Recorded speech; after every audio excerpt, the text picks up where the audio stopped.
तो चलिए अब रुक कर लेते हैं 8 बजे की 8 बड़ी खबरों का, जिसमें आपको बता दें कि पहली खबर जो होगी वो होगी संसद के शीतकालीन सत्र से जुड़ी हुई, जहां पर आज फिर से तमाम मसले को लेकर सदन में हंगामे के आसार हैं। दूसरी खबर कोरोना की, क्योंकि देश में एंट्री को लेकर कोरोना जो है वो हाहाकार मचा दिया है। अब केंद्र सरकार ने हवाई अड्डों पर अंतर्राष्ट्रीय यात्रियों की रैंडम सैंपलिंग के आदेश दे दिए हैं। तीसरी खबर दिल्ली से है, जहां सीएम केजरीवाल ने नए वेरिएंट की दस्तक के साथ ही कोरोना से निपटने के इंतजामों की समीक्षा करनी शुरू कर दी है।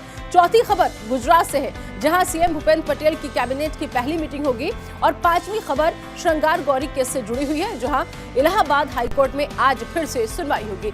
छठी खबर हिमाचल से है, जहां नए विधायक विधानसभा में आज शपथ लेंगे। और सातवीं खबर श्रद्धा मर्डर केस से जुड़ी हुई है, आरोपी आफ्ताब की जमानत पर कोर्ट में आज फिर से सुनवाई होगी।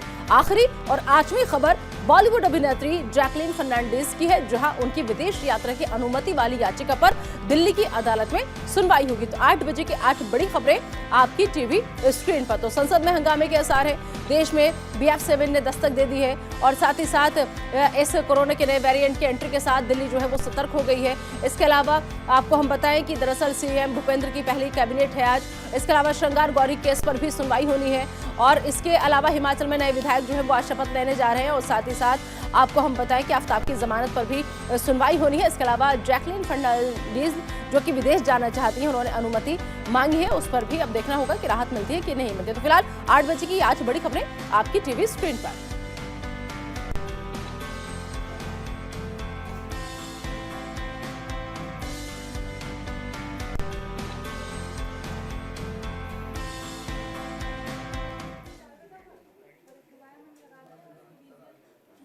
तो संसद में हंगामे के आसार हैं और आपको हम बता दें कि दरअसल संसद का शीतकालीन सत्र जो है वो लगातार जारी है। संसद की कार्यवाही का आज 12वां दिन है और संसद में आज फिर से हंगामे के आसार हैं। बुधवार को कांग्रेस ने संसद परिसर में धरना दिया था। गांधी प्रतिमा पर कांग्रेस सांसदों ने प्रदर्शन किया था। चीन के साथ सीमा की स्थिति पर चर्चा की मांग की गई थी। सैनिकों में झड़प को लेकर संसद में लगातार हंगामा जारी है और संसद में शीतकालीन सत्र जारी है, जहां सदन की कार्यवाही का आज 12वां दिन है। आपको बता दें कि लेकिन आज फिर से हंगामे के आसार जो है वो बने हुए हैं। तवांग सेक्टर में हुई सैनिकों की झड़प को लेकर विपक्ष सदन में चर्चा की मांग कर रहा है। विपक्ष तवांग मसले को लेकर एकजुट है और लगातार केंद्र सरकार पर हमलावर है। बुधवार को संसद में तवांग सेक्टर में चीन और भारत के बीच हुई झड़प पर चर्चा की मांग करते हुए कांग्रेस पार्टी ने संसद भवन में गांधी प्रतिमा के सामने धरना दिया और धरने में सोनिया गांधी, अधीर रंजन चौधरी समेत तमाम कांग्रेस सांसद मौजूद रहे। सांसद मनीष तिवारी और मणिकम टैगोर ने सदन में चीन के साथ सीमा की स्थिति पर चर्चा के लिए लोकसभा में स्थगन प्रस्ताव नोटिस दिया है।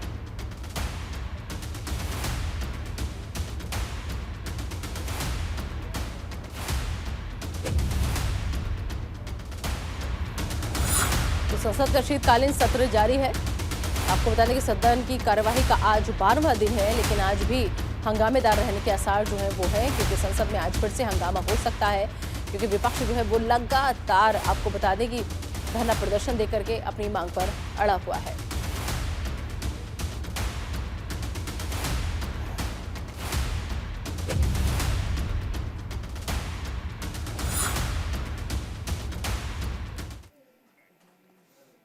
और दूसरी बड़ी खबर का रुख कर लेते हैं। आपको बता दें कि देश में कोरोना के नए वेरिएंट BF7 ने दस्तक दे दी है। गुजरात और ओडिशा में 2-2 केस जो है वो सामने आ चुके हैं।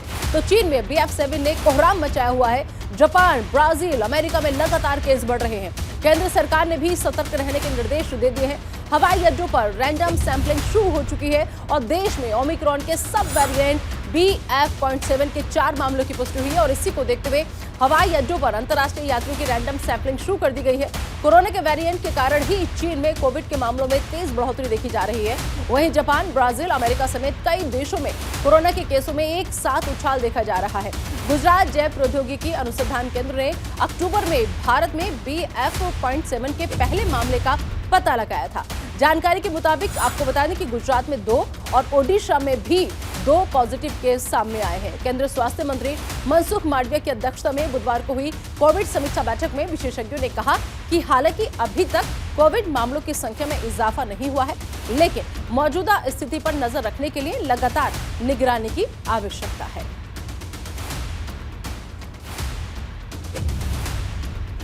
तो देश में कोरोना के नए वेरिएंट BF7 ने दस्तक दे दी है। कोरोना के नए वेरिएंट BF7 की ये दस्तक है। गुजरात और ओडिशा में दो केस जो है वो मिले हैं।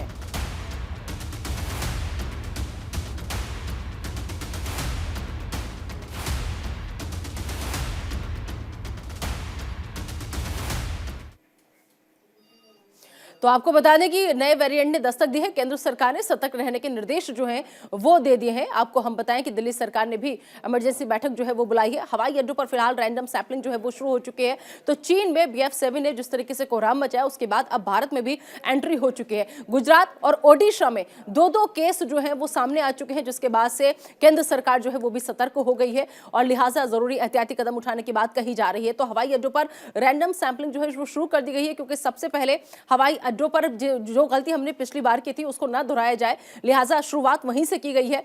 तो अब एक बार फिर से गुजरात और ओडिशा में जब दो केस आ गए हैं, क्योंकि अभी तक भारत इस बात से आपको बताने हैरानी करने वाली, परेशान करने वाली बात है, क्योंकि शुरुआत जब हुई थी पहली लहर में, दूसरी लहर में ऐसा ही हुआ था। 1-2 मामलों के साथ शुरुआत हुई थी, लेकिन उसको हम लोगों ने बहुत हल्के में ले लिया था। लेकिन उन्होंने कैसे उत्पात मचाया, कैसे कोहराम मचाया। 2 साल बहुत बुरे बीते हैं भारत के भी, लेकिन अभी तक मामले जो थे वो चीन में ज्यादा हो रहे थे, अमेरिका में ज्यादा हो रहे थे, ब्राजील में लगातार इजाफा हो रहा था। लेकिन अब जिस तरीके से इस नए वेरिएंट ने भारत में भी दस्तक दे दी है, एंट्री हो चुकी है, तो बहुत ज्यादा सतर्क रहने की जरूरत है।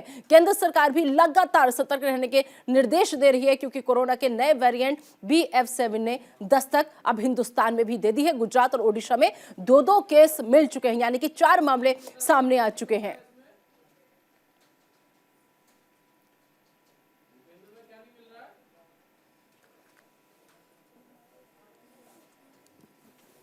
तो 4 मामलों की अभी तक पुष्टि जो है वो हो चुकी है। जो वेरिएंट इस वक्त चीन में कोहराम मचा रहा है और अब उसकी एंट्री हिंदुस्तान में भी हो चुकी है, भारत में भी हो चुकी है। तो लिहाजा आपको हमें सबको बहुत ज़्यादा सतर्कता बरतनी है और जो भी ज़रूरी दिशा निर्देश है उन सबका पालन करना है, क्योंकि केंद्र सरकार भी लगातार सतर्क रहने के निर्देश आपको दे रही है। तो लगातार आपको हम बता रहे हैं कि देश में कोरोना वायरस के नए वेरिएंट BF7 की एंट्री हो चुकी है और लिहाजा दिल्ली सरकार ने भी आज इमरजेंसी बैठक बुलाई है। सीएम केजरीवाल ने यह आपात बैठक बुलाई है। कोरोना से निपटने की तैयारियों की वो समीक्षा करेंगे इस बैठक के दौरान। तो देश में BF7 के मिले 4 केस अभी तक, जो कि जिन्होंने हाहाकार मचा दिया है, क्योंकि चीन में नए वेरिएंट ने कहर मचाया हुआ है और अब यही वेरिएंट भारत में भी एंट्री कर चुका है। कोरोना वायरस के नए वेरिएंट BF7 की लगातार हम जिक्र कर रहे हैं और इसी BF7 को लेकर दिल्ली सरकार जो है वो सतर्क हो गई है और आज दिल्ली के मुख्यमंत्री अरविंद केजरीवाल ने इमरजेंसी मीटिंग बुलाई है और इस बैठक में केजरीवाल कोरोना से निपटने की तैयारियों की समीक्षा करेंगे। तो चीन में कोरोना के ओमिक्रॉन वेरिएंट के जिस सब वेरिएंट BF.7 ने इस समय कहर बरपा रखा है, उसके 4 मामले अब भारत में भी सामने आ चुके हैं, भारत में भी मिले हैं और उसके बाद दिल्ली सरकार भी सतर्क हो गई है। तो चीन में कोरोना के बढ़ते मामलों ने भारत सहित दुनिया भर में चिंता बढ़ा दी है। चीन में कोरोना के ओमिक्रॉन वेरिएंट के सब वेरिएंट BF.7 ने कहर बरपा रखा है। जानकारी के मुताबिक 4 BF7 वेरिएंट के केस देश में भी मिल चुके हैं। गुजरात और ओडिशा में इन केसों की पुष्टि हुई है। तो लगातार सरकारें जो है वो सतर्क है, लिहाजा BF7 के एंट्री के बाद दिल्ली भी सतर्क हो गई है, क्योंकि देश में अब इसके मामले सामने आ चुके हैं। चीन में नए वेरिएंट ने जिस तरीके से कहर मचाया हुआ है, उसके बाद अब हिंदुस्तान में भी इनकी एंट्री चिंता का विषय है। तो देश में कोरोना वायरस के नए वेरिएंट BF7 की एंट्री हो चुकी है। दिल्ली सरकार ने भी लिहाजा आज इमरजेंसी बैठक जो है वो बुलाई है। अब देखना होगा कि सीएम केजरीवाल ने जो आपात बैठक बुलाई है उसके बाद में क्या कोई गाइडलाइन वो दिल्ली वासियों के लिए जारी करेंगे, या फिर कैसे कोरोना से निपटने की तैयारियों की जब वो समीक्षा करेंगे तो कौन कौन सी वो बातें हैं जिन पर जोर दिया जाएगा। तो देश में BF7 के 4 केस अभी तक मिल चुके हैं, जो चिंता का विषय है, क्योंकि नए वेरिएंट ने अब हिंदुस्तान में भी एंट्री कर ली है और भारत में भी दस्तक दे दी है। तो देश में कोरोना वायरस के नए वेरिएंट BF7 की एंट्री हो चुकी है। बहुत ज्यादा सतर्कता बरतने की जरूरत है, क्योंकि पहली लहर, दूसरी लहर हमने सबने देखा, बहुत जरूरी एहतियाती कदम भी उठाए, लेकिन उसके बावजूद क्या हाल हुआ था सबने देखा और अभी हम इससे ठीक तरीके से उबर भी नहीं पाए थे कि अब ये नया जो वेरिएंट है वो मुश्किलें पैदा कर रहा है। क्योंकि आपको बता दें कि अब कोरोना वायरस के नए वेरिएंट BF7 की एंट्री हो चुकी है हिंदुस्तान के अंदर। लिहाजा दिल्ली सरकार ने आज इमरजेंसी बैठक जो है वो बुलाई है। सीएम केजरीवाल ने ये आपात बैठक बुलाई है। तो कोरोना से ये जो नया वेरिएंट है इससे कैसे निपटा जाए, इसी की समीक्षा करेंगे आज दिल्ली के मुख्यमंत्री अरविंद केजरीवाल।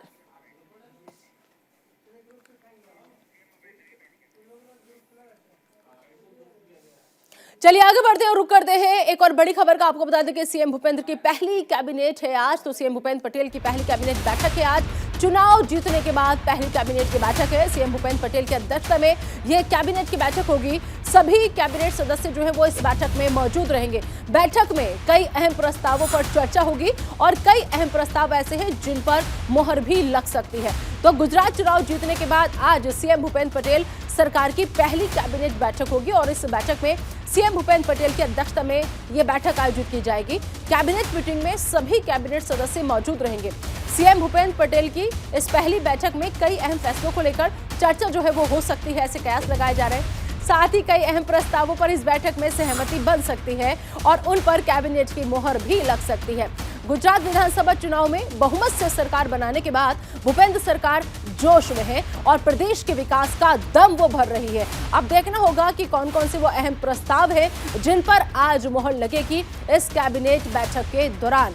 तो सीएम भूपेंद्र पटेल की पहली कैबिनेट ये बैठक है। सीएम भूपेंद्र पटेल की अध्यक्षता में ये कैबिनेट की बैठक होने जा रही है। कई अहम प्रस्तावों पर आज मोहर लग सकती है। सभी कैबिनेट सदस्य जो हैं वो इस बैठक में मौजूद रहेंगे।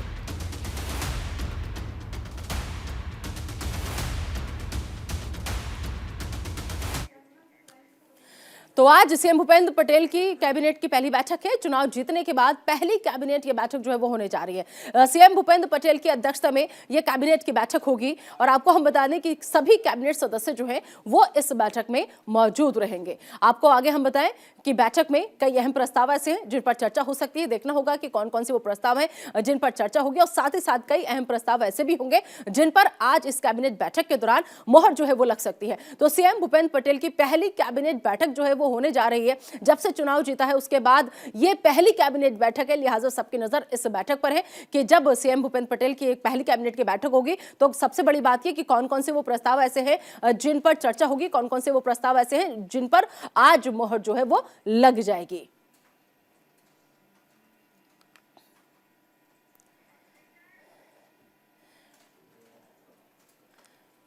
तो काफी कई अहम प्रस्तावों पर आज चर्चा जो है वो होने की उम्मीद है। कई अहम प्रस्ताव पर मोहर लगने की उम्मीद है। तो सीएम भूपेंद्र पटेल की पहली ये कैबिनेट बैठक है। यहाँ पर सीएम भूपेंद्र पटेल की अध्यक्षता में बैठक होने जा रही है कैबिनेट की और तमाम कैबिनेट सदस्य जो हैं वो इस दौरान मौजूद रहेंगे।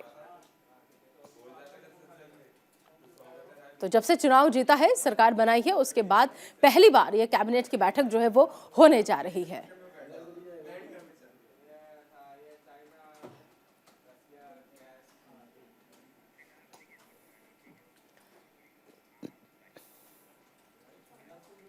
और रुक करेंगे एक और अहम खबर का। श्रृंगार गौरी केस की हम बात करेंगे अब, क्योंकि इलाहाबाद हाईकोर्ट ज्ञानवापी श्रृंगार गौरी केस में आज सुनवाई जो है वो होने जा रही है। न्यायमूर्ति जे मुनीर की कोर्ट में ये सुनवाई होगी। कोर्ट ने यूपी सरकार से जवाब मांगा था। नियमित पूजा को लेकर कोर्ट ने ये जवाब मांगा था। आपको बताने की सरकार ने जवाब देने से इनकार किया है। कोर्ट में मंदिर पक्ष ने बहस अपनी पूरी कर ली है। इंतजामिया कमेटी के अधिवक्ता अपना पक्ष आज रखेंगे और आज फिर ज्ञानवापी श्रृंगार गौरी केस में इलाहाबाद हाईकोर्ट में सुनवाई होगी। इलाहाबाद हाईकोर्ट में ज्ञानवापी स्थित श्रृंगार गौरी की नियमित पूजा मामले में बुधवार को सुनवाई हुई थी। कोर्ट ने मामले में यूपी सरकार से भी जवाब मांगा था। कोर्ट ने यूपी सरकार से नियमित पूजा के मामले में जवाब मांगा था और इस पर यूपी सरकार की तरफ से कुछ भी कहने से इनकार कर दिया गया। कोर्ट ने मामले की सुनवाई एक दिन के लिए टालते हुए आज की तारीख मुकर्रर की थी। ये आदेश न्यायमूर्ति जे मुनीर ने अंजुमन इंतजामिया कमेटी की ओर से दाखिल याचिका पर सुनवाई करते हुए दिया है। इसके पहले मंदिर पक्ष की तरफ से अधिवक्ता विष्णु शंकर जैन और हरीश शंकर जैन की बहस जो थी वो पूरी की गई और आज कोर्ट में इंतजामिया कमेटी के अधिवक्ता अपना पक्ष रखेंगे।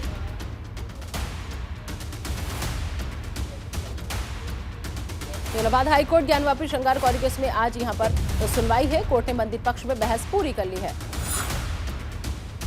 तो इंतजामिया कमेटी के जो अधिवक्ता हैं वो आज अपना पक्ष रखेंगे। इलाहाबाद हाईकोर्ट ज्ञानवापी श्रृंगार गौरी केस में इलाहाबाद हाईकोर्ट में आज सुनवाई होनी है और न्यायमूर्ति जे मुनीर की कोर्ट में ये सुनवाई होने जा रही है। तो कोर्ट ने इस पूरे मामले में यूपी सरकार से जवाब मांगा था, लेकिन आपको बता दें कि नियमित पूजा को लेकर कोर्ट ने ये जवाब मांगा था, लेकिन सरकार ने जवाब देने से इनकार कर दिया था। और एक और बड़ी खबर आपकी टीवी स्क्रीन पर आपको बता दें कि हिमाचल में शीतकालीन सत्र का आगाज जो है वो होने जा रहा है और आज से शुरू होगा शीतकालीन का सत्र। नवनिर्वाचित विधायकों को आज शपथ दिलाई जाएगी।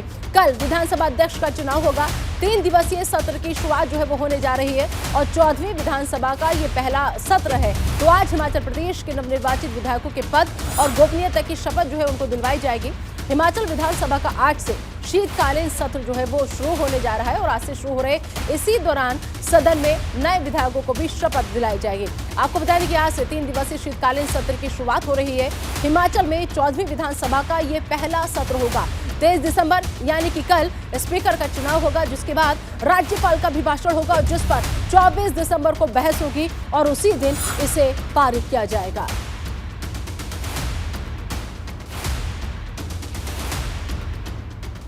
तो 14वीं विधानसभा का ये पहला सत्र है और कल विधानसभा अध्यक्ष का चुनाव जो है वो होना है। हिमाचल में शीतकालीन सत्र का आगाज होने जा रहा है। 3 दिवसीय सत्र की आज से शुरुआत यहां पर हो रही है। तो आज से शुरू होगा शीतकालीन सत्र। 14वीं विधानसभा का ये पहला सत्र है जिसका आगाज आज होने जा रहा है। हिमाचल में शीतकालीन सत्र का आगाज होने जा रहा है। कल विधानसभा अध्यक्ष का चुनाव भी होगा और आज से जब ये शुरू होगा शीतकालीन सत्र तो 3 दिन तक ये चलेगा। 3 दिवसीय सत्र की शुरुआत होने जा रही है। तो नवनिर्वाचित जो विधायक हैं उनको इस दौरान शपथ भी दिलाई जाएगी और कल विधानसभा अध्यक्ष का चुनाव होगा।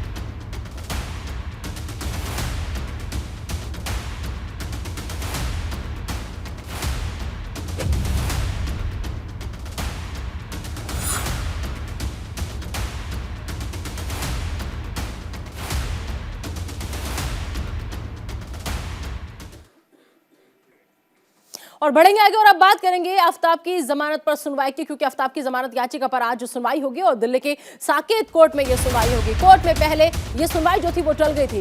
वीडियो कॉन्फ्रेंसिंग के जरिए आफ्ताब की पेशी हुई थी। श्रद्धा के शव के 35 टुकड़े करने का आरोप जो है वो लगा हुआ है आफ्ताब के ऊपर और आज श्रद्धा मर्डर केस में आरोपी आफ्ताब पूनावाला की जमानत याचिका पर दिल्ली के साकेत कोर्ट में फिर से सुनवाई होगी। इससे पहले आपको बता दें कि कोर्ट में आफ्ताब की जमानत याचिका पर सुनवाई चल गई थी। आफ्ताब को वीडियो कॉन्फ्रेंसिंग के जरिए पेश करने का आदेश दिया गया था। वीडियो कॉन्फ्रेंसिंग के जरिए कोर्ट में आफ्ताब पेश हुआ था। आफ्ताब पर श्रद्धा की हत्या के बाद शव के 35 टुकड़े करने का आरोप लगा है। पुलिस इस मामले में लगातार छानबीन में जुटी हुई है। तो दिल्ली के साकेत कोर्ट में आज अहम सुनवाई जो है वो होने जा रही है। कोर्ट में पहले सुनवाई जो थी वो टल गई थी।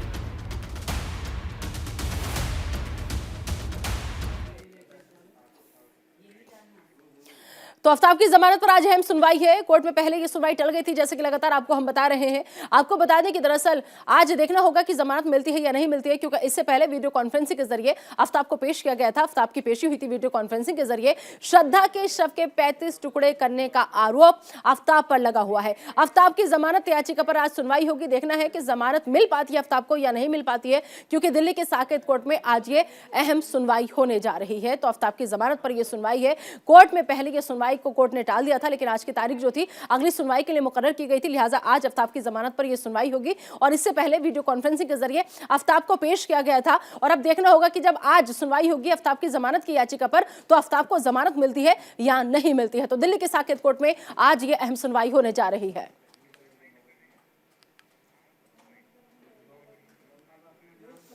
तो फिलहाल 8 बजे की 8 बड़ी खबरों में इतना ही। आप बने रहिए न्यूज इंडिया के साथ।